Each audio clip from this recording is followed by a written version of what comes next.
Fourth phase of elections are over. That means more than 70% of India has voted. The elections, as far as I am concerned, has given a very clear verdict so far.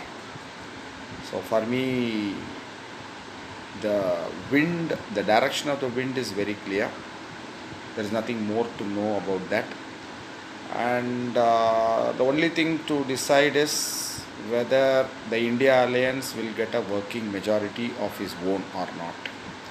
So the NDA headed by BJP is definitely not going to get anywhere close to the majority mark of 273 out of the 540 three seats for which elections are there, and 2 seats are nominated Anglo-Indian members. That's a different matter, so I don't want to talk about it right now.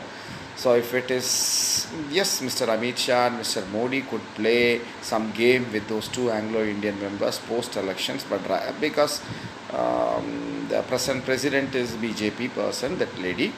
But right now, let us not get into that, because if the India alliance gets a working majority, all these games cannot be played. So why I say the elections are over is almost all the South Indian states have voted. 5 South Indian states, Andhra and Telangana, went in the third phase. Tamil Nadu went in the first phase, Kerala in the second phase, and Karnataka in second and third phase. So, and most of the other states have also completed the whole process. Gujarat over in the third phase, Madhya Pradesh over in the first 4 phases, Rajasthan is over in the first and second phase. Now, of course, Maharashtra, most of the seats are completed. The 4 phases. Now another 13 more seats are left, mostly in the greater Bombay region. Vidarbha is completed, Marathwada is completed, Western Maharashtra is completed, Khandesh is completed, only greater Bombay and some parts of Konkan are yet to be completed. Odisha has started, Bengal almost half is over, Bihar almost half is over, and Uttar Pradesh almost half is over, and all the states in the northeast including Assam have voted. So the only states which have not yet gone for the elections right now are Uttarakhand and Himachal are also over. So Haryana, Punjab and Delhi. So that's why I said that elections are almost over. We know the wind where is blowing. When we talk of the wind, you know where the wind is blowing because there is no wind. That means there is no wave. I still remember, I am a political animal. I've been following politics is my first love. I've been following the politics both at the state level, at the national level, and also at the international level for the past long time, since I was a teenager. I still remember a conversation very vividly. I remember a conversation in 1989 when I was still in college with one of my friends who is not that political but had to bear with me because now I can share my political thoughts on social media with you, but at that time there was no social media, so I have to, my friends had to bear the brunt of all my political thoughts. And I still remember I compared everybody that in 1989 was a watershed election that started the Mandal and the counter Kamandal politics, which have changed the Indian politics forever. There was still innocent times, Rajiv Gandhi times. If you remember, Bofors issue came a big issue, and 1989 elections were fought mainly on that issue by Mr. Vishwanath Pratap Singh, popularly known as VP Singh, was once in Congress and later was in fact senior cabinet finance minister, defense minister also in Rajiv cabinet. Before that he was UPCM also, Raja of Manda. All that, I don't want to get into that. But the discussion which I had with not exactly discussion, monologue, which I had with my friend, my poor friend at that time was, I said Congress has won a landslide victory in 1984 Lok Sabha elections, the maximum ever got by any political party so far. got more than 46% of the total votes polled. Nobody has got that far. BJP, for example, in 2019, the national share is 31 or 32%. But at that time, Rajiv's Congress got more than 45% and won a 4/5 majority. In comparison, BJP in 2019 won 303 seats out of 545 seats. Bare majority is 273. They just got 30 seats more than the bare majority. But what was a watershed election, 1984 election?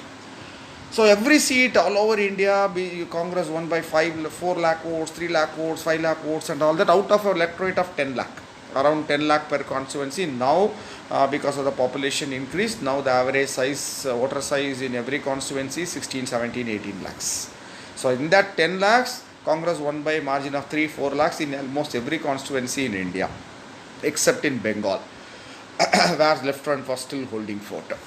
So I argued in 1989 that even if Congress loses out of that 45 percentage, I mentioned each and every state also, UP out of that time Uttarakhand was still part of UT, therefore 85 seats were there. So Congress won 184, I think, out of 85 in that this thing. So Congress may lose seats definitely. Mr. VP Singh was from UP only, but still I don't see them losing because of the huge margins of victory and the amount of voters which have turned out enthusiastically for Congress in 84.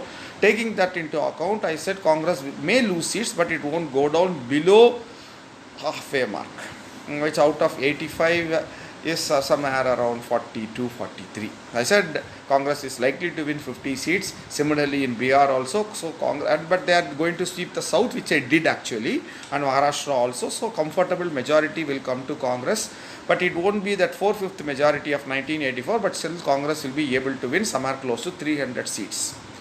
The mistake I did, I realized it of course later on, was you cannot take the election the election like 1984 as a base year.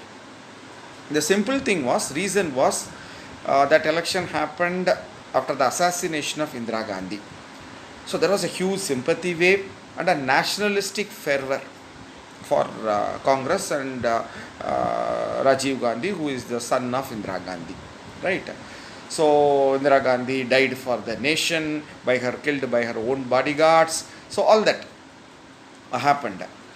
So, but later of course Mandal and Kamandal came, and Congress vote share, which has been somewhere around 37 to 40% nationally, has been steadily eroded both by Mandal and Kamandal politics, and Congress is a pale shadow of itself.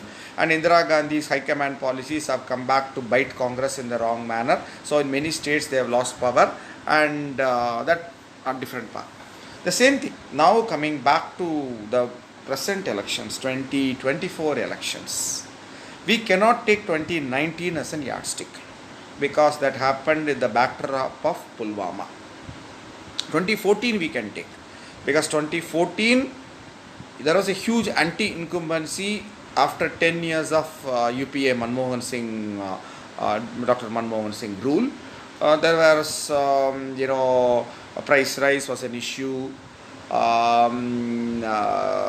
Employment was definitely an issue after 2011. US financial market collapse and the whole economic collapse later on, and that had economic policies of the government had to be modified, and that has caused really hardships. Inflation was there, unemployment was there, and anti-incumbency was there, and there are a lot of corruption scandals also, coal scam, 2G scam, and we all know about Vinod Rai and the CAG reports and all that. And there was this Delhi rape case, and there was this I do forget this gentleman's name, the truck driver, army truck driver from Maharashtra, who started a big holla balla in Delhi along with the present CM of Delhi, Mr. Arvind Kejriwal. So all that put together, and there was a huge anti-incumbency created by the media, and Mr. Modi, the very successful within quote Gujarat chief minister for the past 10 years, and Godhra was long time back. People have forgotten Godhra and the subsequent Gujarat riots. So all have been, that time itself washing machine of Mr. Shah has washed away all the sins and evils of Godhra and post Godhra rioting. There was the media spin of Gujarat model of development. Um, so all that put together, there was an anti-incumbency, and the media created a pro-incumbent, pro-wave in favor of Mr. Modi. So, but that was a normal election. Naturally, after 10 years of any government, there will be strong anti-incumbency. That is also right now, it is also there. But since the media is with Mr. Modi, or what is known as the Godi media, so it doesn't create any wave as in case of 2014. But there is a strong undercurrent of anti-incumbency against Mr. Modi and Mr. Shah. And as Indira Gandhi has done the so-called high command politics, that means musical chair of the state chief ministers, not tolerating any strong state chief ministers. The same mistake has been done by Mr. Modi and Shah. Nobody knows, including BJP worker, including common man, knows the name of the CM in Haryana, Rajasthan and Madhya Pradesh and Chhattisgarh. And they have also divided their own alliance partners, that is Mr. Uddhav Thackeray, and brought in Mr. Eknath Shinde also there. And we know what are the humiliations done to Mr. Nitish Kumar, JDU, even yesterday's road show in Patna also. These are the mistakes. So, but now the Congress under the present Congress, I don't know whether they learned the mistakes or it is due to the exigencies of present day weekend Congress. Now there are very strong local leadership in Congress in whatever the states where they are still relevant. Already Mamta has gone, already Mr. YSRCP Jagan has gone, Mr. Sharad Pawar has gone, and wherever they are strong, they have strong leadership, like Mr. Siddharamaiah and Mr. Shivakumar, double engine in Karnataka, Mr. Revanth Reddy, and before the recent assembly elections, also they have a very strong leadership in Rajasthan, in Madhya Pradesh, and also in Chhattisgarh. Right. Having said that, this is a normal election. There is not driven by a nationalistic fervor as in the 1984 or 2019. And there's a strong undercurrent after 10 years of rule. The same problem, same issues that affect India: unemployment, inflation, and issues of corruption, etc., etc. The acts of omission and commission by the incumbent government for such a long time. But the difference, as I said, media is not there, but there's a counter narrative being created by social media. A lot of YouTube channels, and if you see the YouTube channels, all the anti-Modi channels get millions and lakhs of views within that day itself.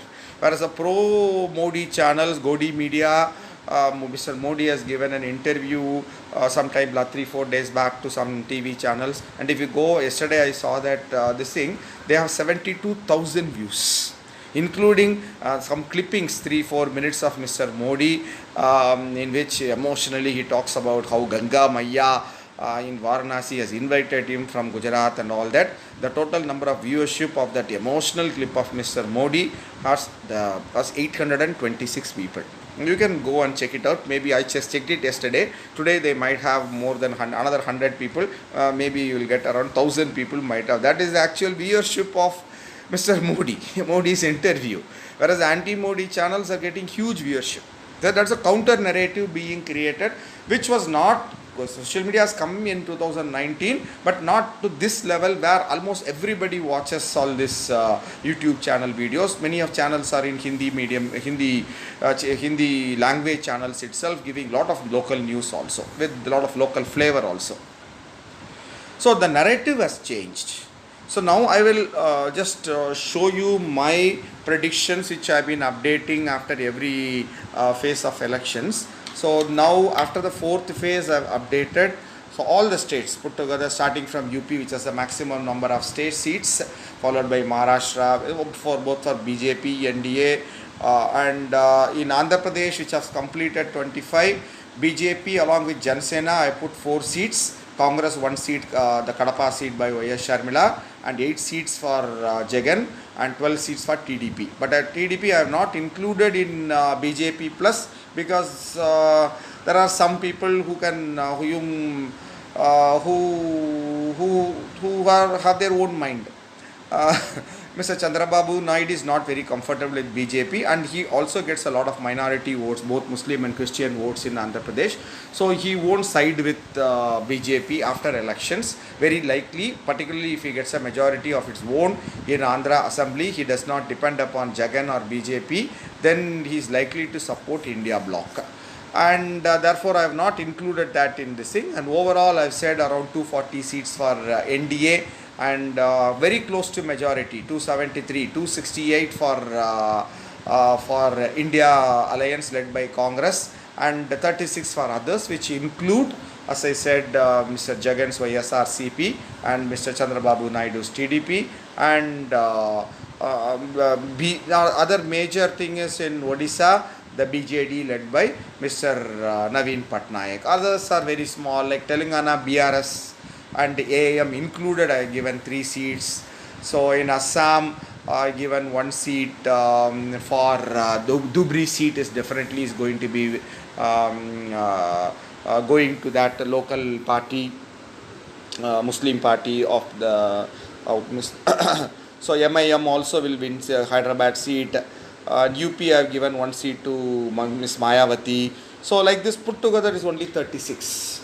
So the after 4th phase, the India Alliance is very close to majority. Of course, I will change it as the election progresses through UP, Bihar and West Bengal. Today I am going to talk mostly about UP. Next maybe I can talk about Maharashtra and West Bengal in the Bihar of the subsequent thing. So UP is with 80 seats will decide. So it has got more than 1 out of every 7 Lok Sabha seats in India. Total is 545, and UP itself has got 80 seats. So it makes or breaks any party who wants to form the government in Delhi. So the route to Delhi definitely goes via Lucknow, Kanpur and Allahabad, and also Meerut and Agra. Rohilkhand, Bundelkhand, Awadh, Purvanchal, Jatland, Yadavland, all determine whether your road is smooth or it has lot of potholes. This is a very, what the social composition of UP, again you have to go back to previous elections and discuss that. So in 2009 Lok Sabha election, that is hardly 15 years back, when Mr. Manmohan Singh came back to power, riding mostly on NREGA, and that was given unexpectedly 21 seats out of 80 for Congress. Congress got the maximum number of seats. There was a 4-cornered contest. Congress was contesting separately, Samajwadi Party was contesting separately, BSP was contesting separately, and BJP was contesting. BJP under Mr. Advani was contesting. Mr. Rajnath Singh was also there. Mr. Advani was projected as a prime ministerial candidate. So 4-cornered contests. The maximum number of percentage of votes was cornered by Mayawati's, Ms. Mayawati's BSP, 27% of votes. And you will be surprised to know that BJP got the least number of seats, 10 seats only out of 80.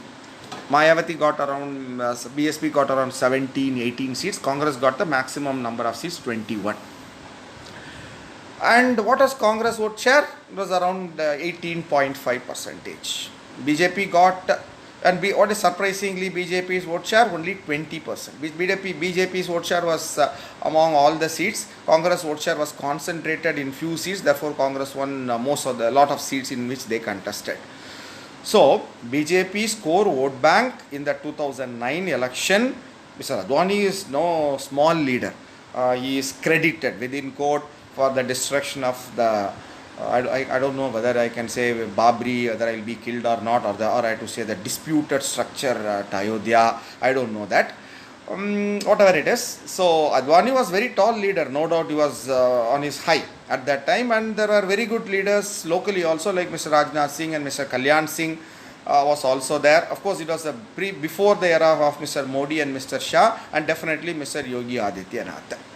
But BJP was still a strong party. But BJP, in a waveless election, Congress was a ruling party, but it did not have much anti-incumbency, and people are happy with that 5 years of Mr. Manmohan Singh.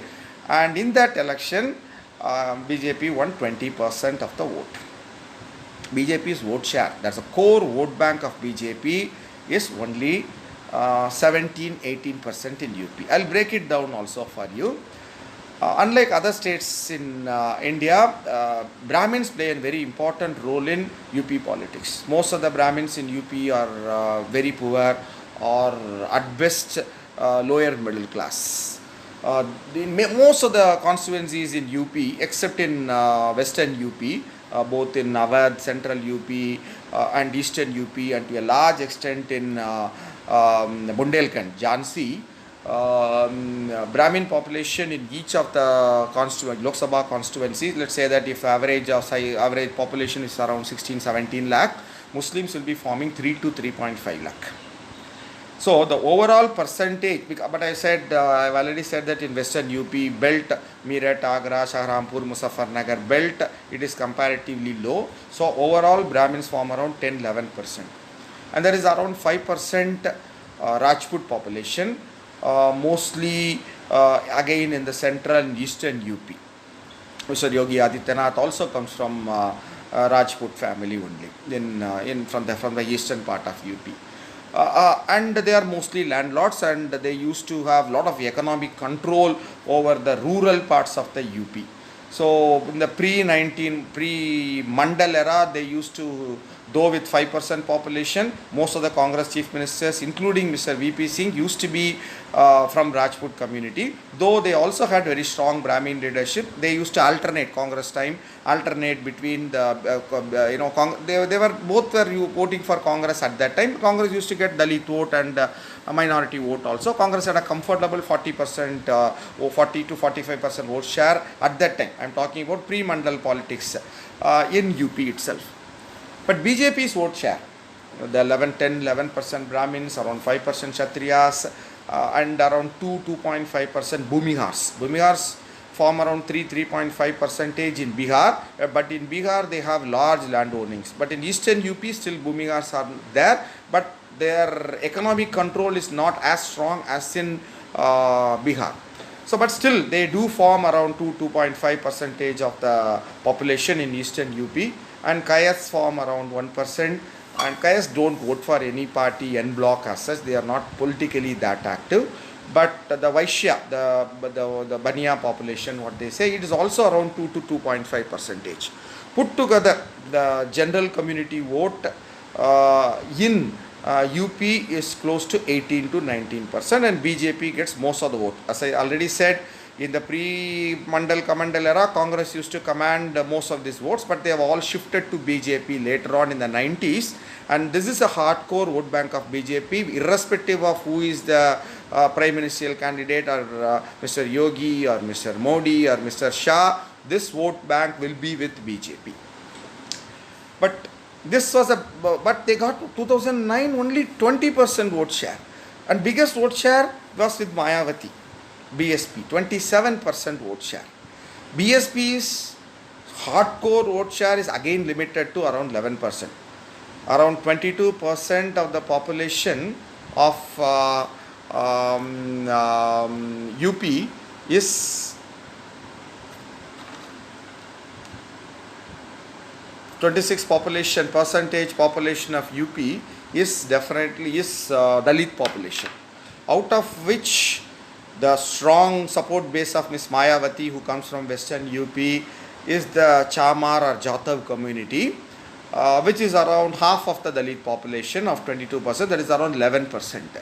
So they will, the Chamars or the Jatavs will vote for Mayawati irrespective of the candidate of the BSP. But Mayawati in the 90s have come up with a very beautiful social coalition. Of the number 2 man for BSP at that time was Mr. Satish Chandra Mishra, a Brahmin. So, because of that, because Congress became already weak and BJP was not very strong, they did have that, that charismatic leader who can pull other votes of OBCs, and because OBCs are almost around 60% of the population in UP, 55% plus.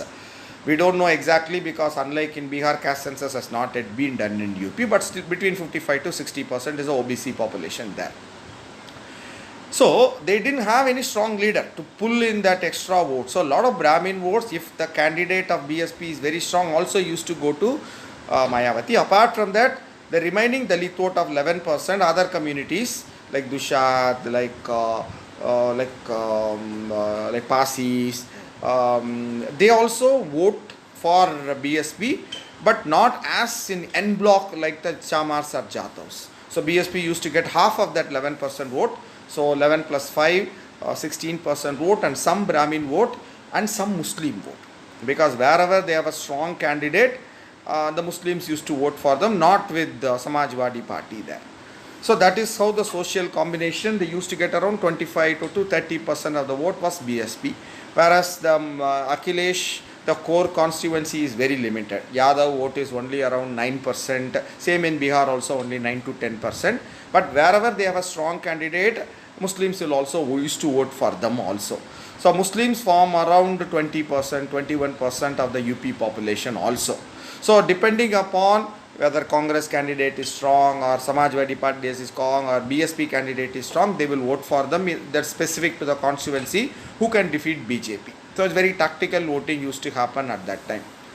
So this is the basic. Whereas Congress is used to get the votes of the upper caste Brahmins, Dalits and Muslims, and the social coalition of the 70s and 80s which Indira Gandhi has built, all have been gone in the Mandal and Kamandal politics of the 90s. So Congress doesn't have any stable vote bank there. But as I said, the whatever votes Congress got in 2009 was only because of Narega and various other welfare measures undertaken by Manmohan Singh government from 2004 to 2009, and some good candidates also. They are there in many constituencies in UP. That's why very surprisingly they won only out of 21 out of 80 seats. That is a very normal election.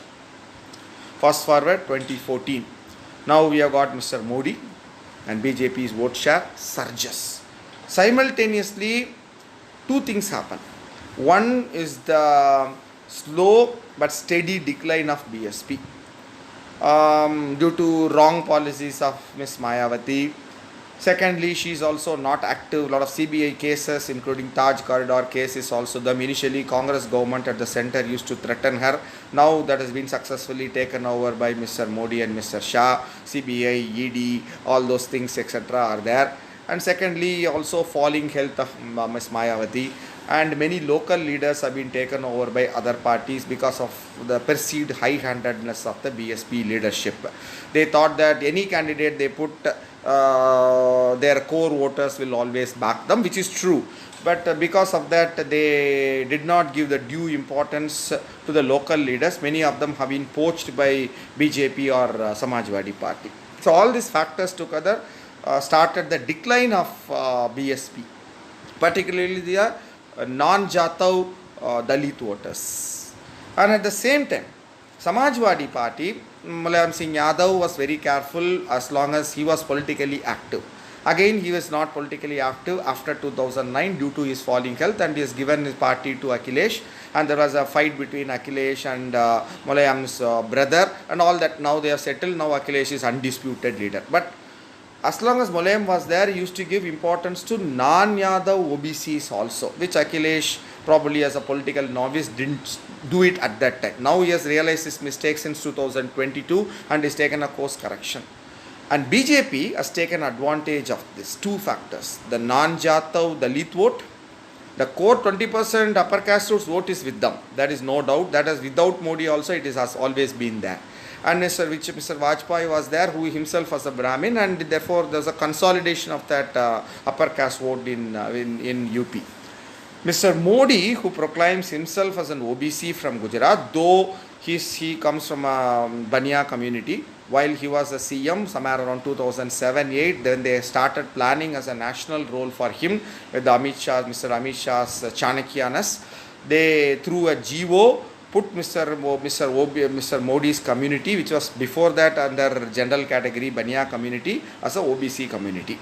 So technically he belongs to OBC class right now, though till 2007-8 that was not under OBC category. And he projects himself, he himself has said many times, I do not believe in caste system or Varna system, but since other peoples do, I have to talk about caste scenario. So Mr. Modi started during the elections in our process. He talked about not only development, sabke saath, sabke vikas. There's a huge anti-incumbency driven by the media for his own vested interests, Delhi-based English media, and Mr. Modi's Gujarat model of development, sabke saath, sabke vikas, all that jumlas. 15 lakhs, I will take it from Swiss banks and distribute it to everybody. If everybody will get 15 lakhs, I will give 2 crore jobs for everybody. So many jumlas came. All that put together. But the most important thing is ability of Mr. Modi through media to connect with the non-Yadav OBCs. I have said the OBC population in UP is 55%. I include most of the Muslim population also, except for the Zamindars of Rohilkhand and Lucknow. Most of the Muslims, more than 90% of the Muslims come under the OBC list only in UP. So put together, so Mr. Modi was able to attract a large chunk of non-Yadav OBC votes into him and a large chunk of non-Jatav Dalit votes also there. That is a plus point was Mr. Modi was able to do so.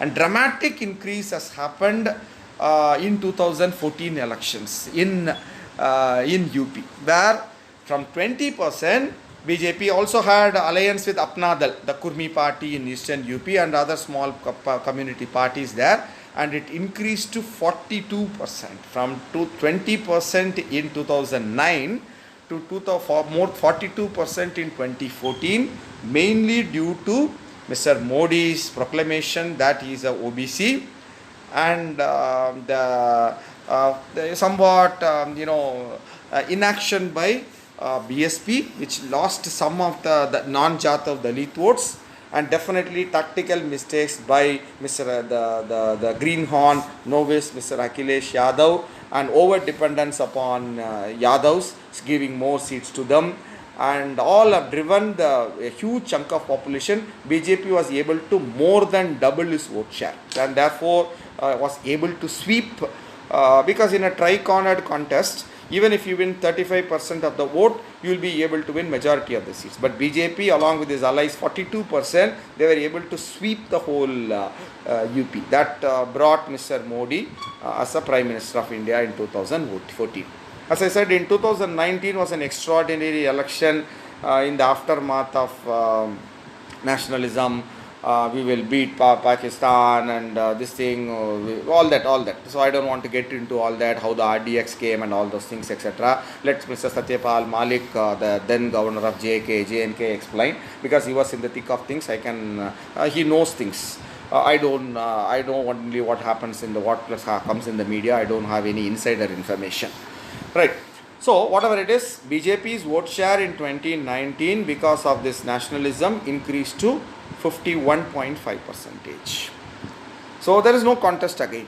But there was contest because Samajwadi and Baspa, Mayawati's BSP came together. In a normal election, Samajwadi and BSP should command, because Dalit vote is around 22%, Yadav vote is around 9.5%, and Muslim vote is around 21%.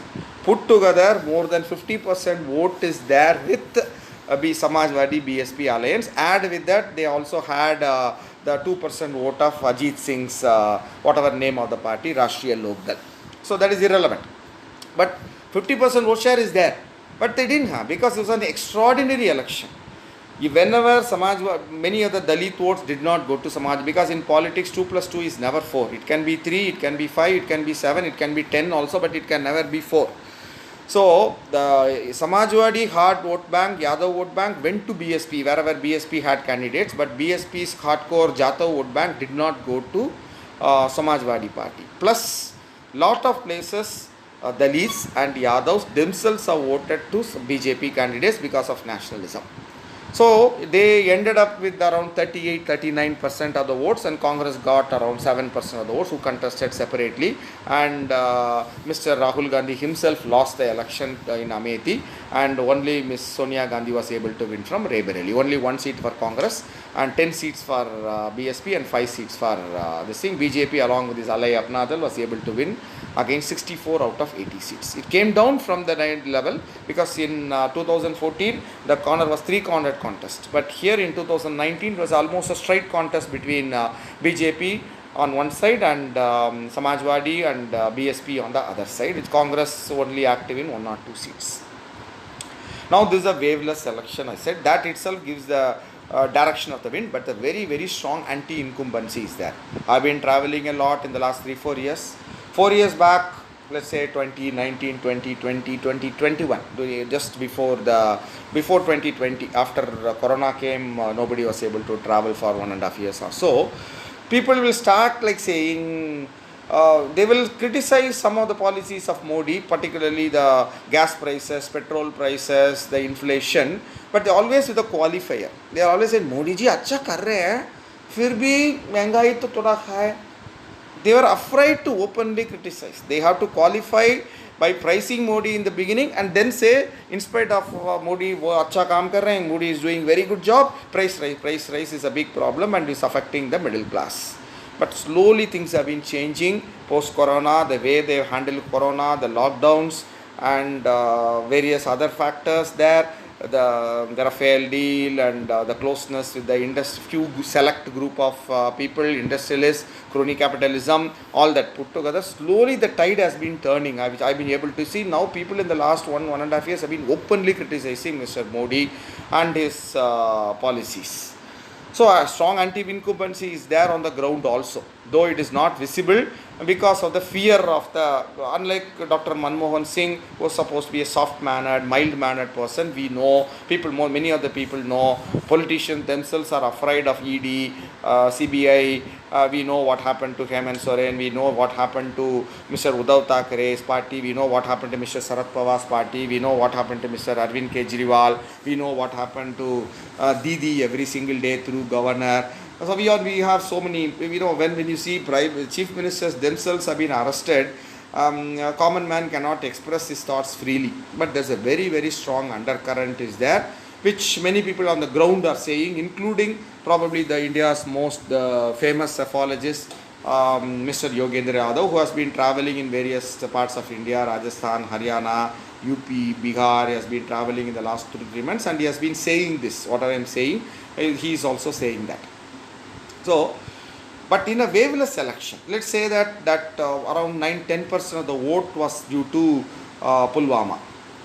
Let us bring BJP back to his 2014, because still Mr. Modi is there, Mr. Double Engine Sarkar, Mr. Yogi is also there, who is also hugely popular with the sections of population in UP, particularly with women, because of the perceived law and order, improved law and order situation in UP. Compared to the previous Gunda Raj of Akhilesh SP 7-8 years back. But let us remove that 10% vote and BJP comes back along with his allies Apna Dal and now Rashtriya Lok Dal of Mr. Jayant Chaudhary is also with them to somewhere around 42-43%.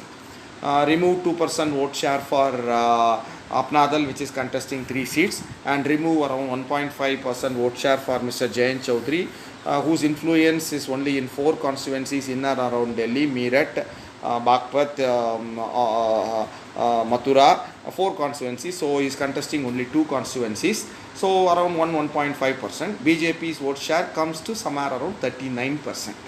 So this is BJP's vote share, which includes around 19% upper caste vote share, which is the solid vote bank of BJP.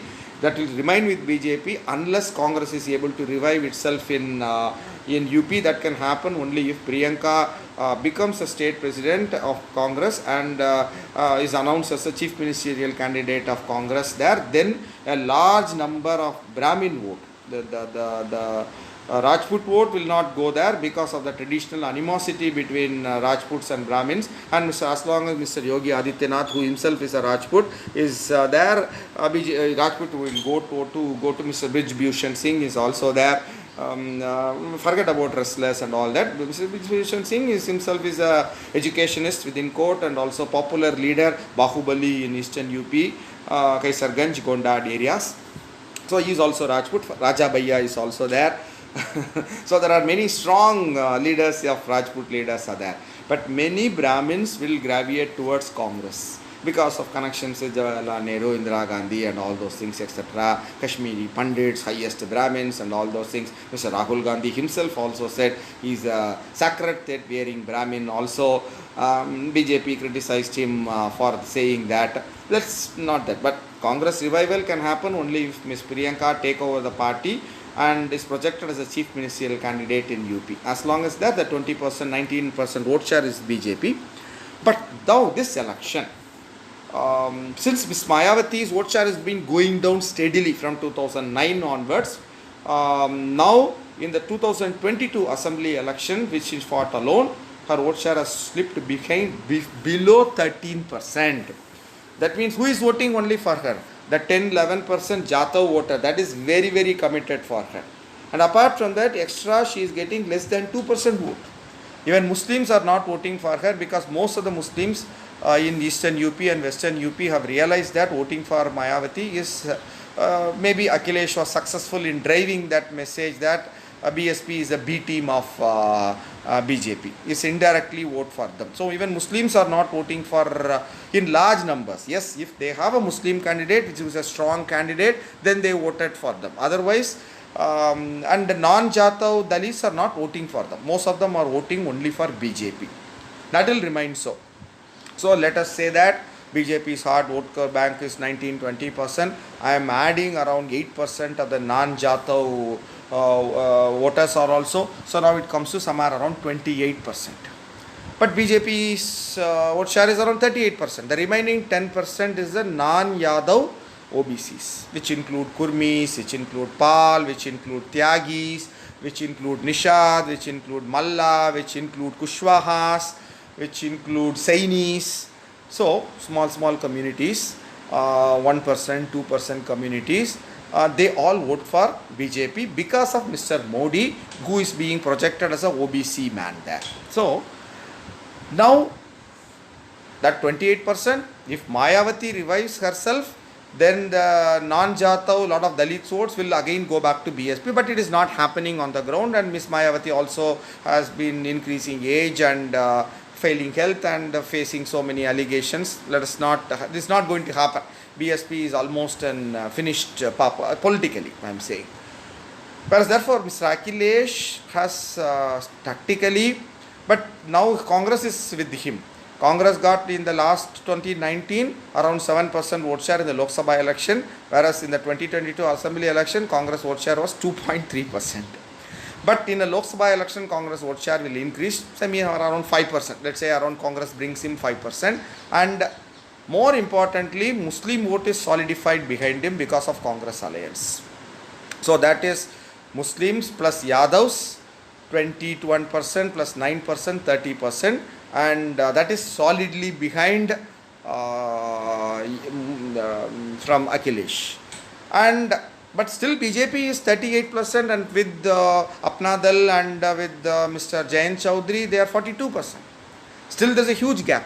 In a straight fight with the BSP relegated to, also run, BJP will again sweep more than 65 seats. BJP will win. So he has to increase his vote share.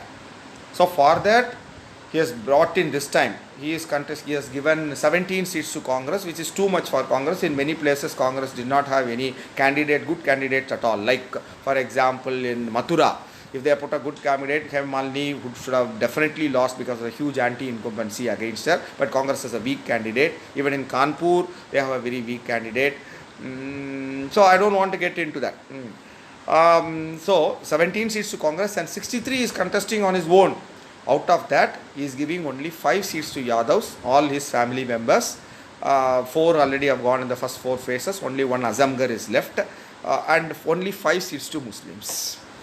So out of 63, his core vote bank of Yadav MY vote bank is given only 10 seats, 53 seats. Out of that, lot of things are reserved seats, and in some constituencies, he has given seats to Dalit candidates in general seats also, non-reserved seats also. But in most of the constituencies, more than 30 seats, he has given to non-Yadav OBCs, Vermas, or Kurmis, Kushwahas, even some places upper caste candidates also, like Brahmin candidates also, where they are in good numbers. The idea of the openly this is what is going on the ground level. Yes, again some Dalit vote is non-Jatav Dalit vote, which I said around 8% has gone to BJP. This election 2-3% will not go to BJP, because on the ground level there is a talk going on WhatsApp. Though BJP has a WhatsApp university, but there are some still WhatsApp schools which are not part of that university, which are still remaining free. In that it is going on that BJP wants 400 seats, which is only to amend the constitution and remove the reservation for SC, STs and OBCs, which is a real agenda of RSS. And many RSS people and senior BJP leaders associated with RSS, like Mr. Hegde, Mr. in Karnataka, Ms. Sumit Mahajan in Madhya Pradesh, and one leader in Rajasthan, I forget his name. So many people have told this also, though the denials from Mr. Modi and Mr. Amit Shah have come, it has come too late.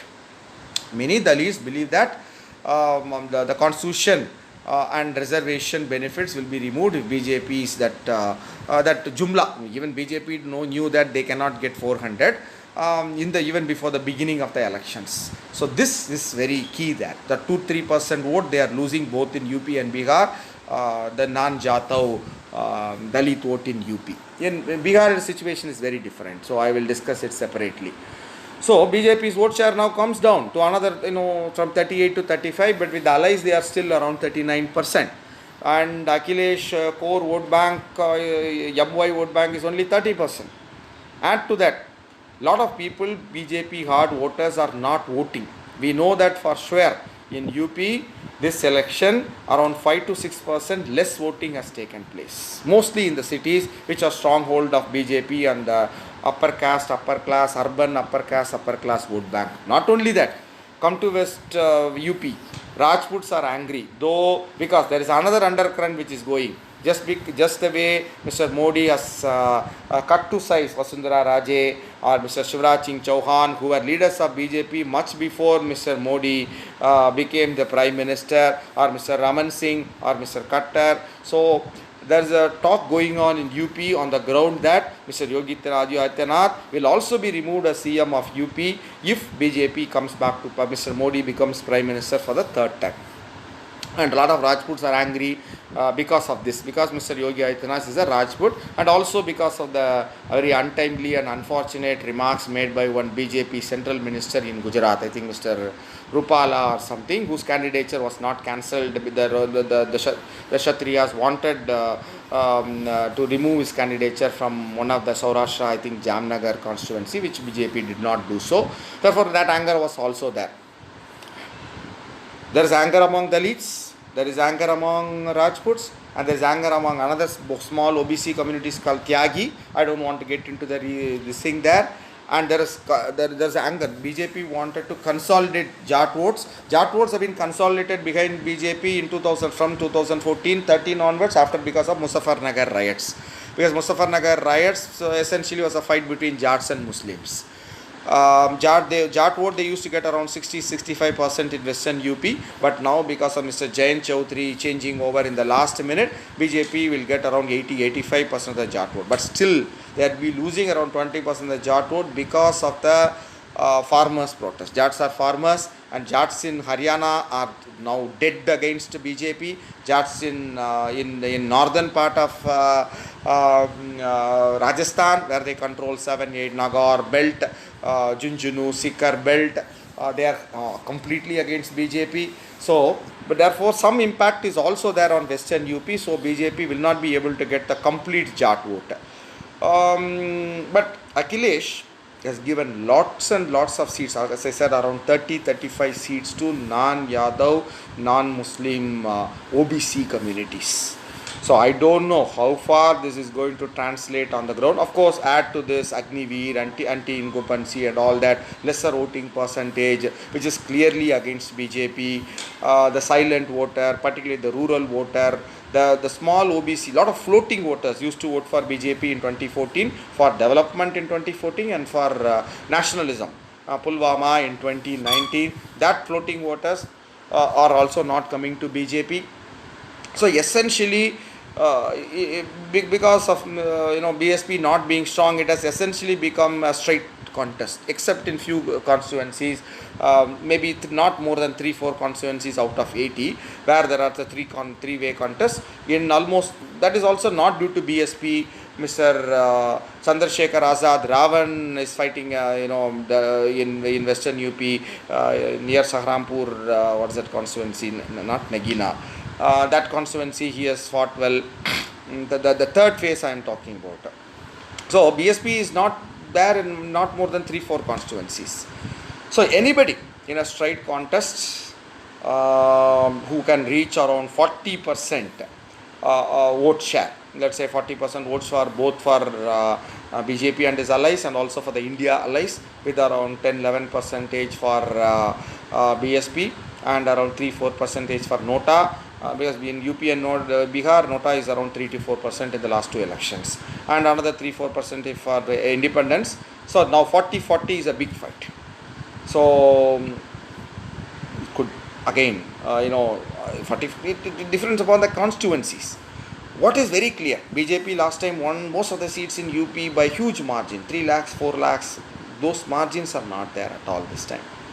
Even in the fourth phase, 13 seats have gone to this thing, including very strong BJP seats, Sitamarhi, Bauruch, Keri, Unnao, Sitamarhi, Akbarpur.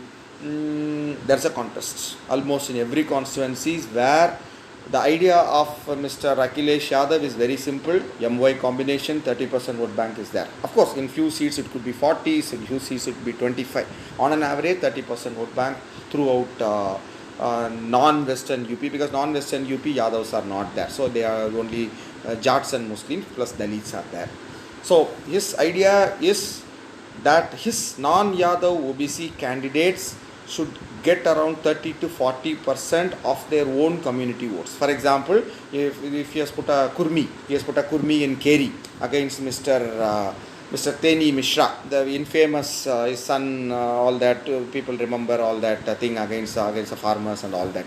He's supposed to be a very strong candidate, and last time he won by 3.5 lakh votes. And all in 2022 election also, all 5 assembly seats from Lakhimpur Keri was won by BJP. So it's supposed to be a very easy seat. But Mr. Akhilesh Yadav, I am giving an example. Let's put a Kurmi candidate, one Mr. Verma, who is not very popular but is a local guy.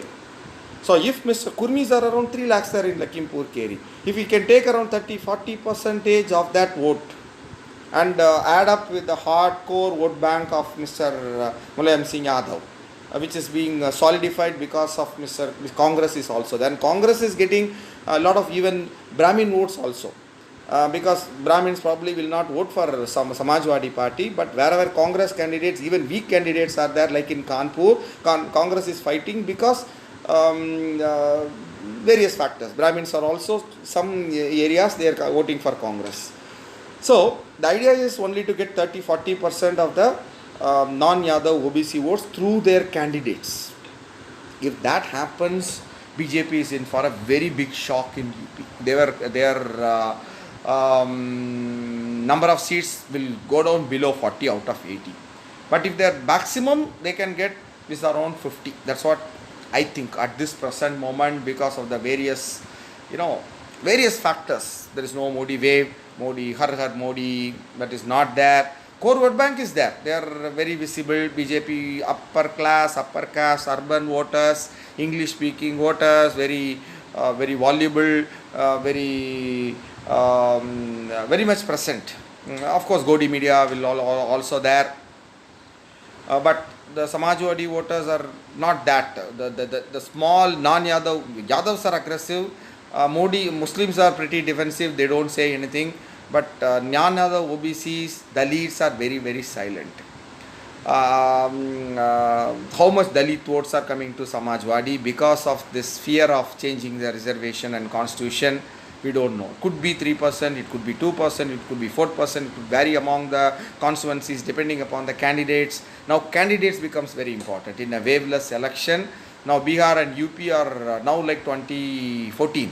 So candidate, what is the ground level caste equations in each and every constituency? I can talk about each and every constituency. I have done a lot of research work on each and every constituency in UP and Bihar, but I don't want to say. On a bigger level only I am talking about. So BJP has been given a big shock in Western UP as per reports, as per exit polls will tell you on 1st June, and officially, of course, this disclaimer is there. Election Commission is there, EVMs are there. The credibility of EVMs and the Election Commission is at an all-time low. So assuming that there is a level playing field and there is no manipulation possible in EVMs, then I am talking about this. BJP has been given a big shock in the Western UP, but they will do reasonably well in the 4th and 5th phase, which is covering mainly Awadh and Bundelkhand, the Jhansi area. Both of them have been, due to the social caste composition, they are very favorable to BJP. They will lose seats here also. That won't be a clean sweep as in the case of 2014 or 2019, even in the Awadh and Jhansi areas also. But their losses will be very high, both in the Jat dominated Western UP and also in Eastern UP. Azamgarh, the Samajwadi Party has done exceedingly well in the 2022 assembly elections also. Majority of the seats what they have picked up is in Eastern UP. All that will be voting up in the 6th and 7th phase, except for Varanasi. 7th phase will be taken over by Samajwadi Party, Mao, Azamgarh, Jaunpur, even Basti, Gonda, even Mr. Yogi Adityanath's Gorakhpur seat, Lok Sabha seat, Silfred is not very safe for BJP this time. Whole of the Bhojpuri speaking areas, the Samajwadi Party has made lot of inroads. But how much? Whether they are tactical, giving seats to non-Yadav OBCs, how much it will work, and how much Dalit vote is getting transferred to Samajwadi Congress alliance because of the fear of changing constitution. All this determine the final tally. It could be 40-40, it could be 30-50 for either combined, but the vote margins will be in most of the seats will be around 50,000, right? So it's very difficult to predict. It all boils down to the caste composition in each constituency and candidates in each constituency, and how much of votes BSP is taking and whose votes it is taking. In some constituencies it is taking BJP votes, in some constituencies it is taking Samajwadi's votes and Congress votes. So it depends, and how people perceive and what is the silent voter thinks, all that. But the overall thing as far as UP is concerned is a very, very tough fight. As in Hindi they say, kante ke takkar hai. Very difficult to predict. I've been very vacillating about the seat projection there. I have to wait and see, on the ground how it there. So now I've given around somewhere BJP 45 to 50 seats, somewhere around that, and somewhere between 35 to 30 seats, 35 to 40 seats for the Samajwadi Congress alliance. But it may change, as the phases go. I also make some nuanced changes in my predictions. Let's see. So probably next video I can talk about Maharashtra or Bihar or West Bengal, other three major states, because Maharashtra has got 48 seats, Bihar has got 40 seats, and West Bengal has got 42 seats. Some other big states like Tamil Nadu, there's no point talking about it because BJP doesn't have any presence there. That is going to be swept by India Alliance. Others, maybe a little bit I can talk about Karnataka, another major swing state, little bit about Madhya Pradesh and Rajasthan also, because again they have 25 and 29 seats, Gujarat 26 seats. So, but the focus will be on Bihar, West Bengal and Maharashtra, the make or break states. Okay, thank you. So let us see how things go on. Let us wait for the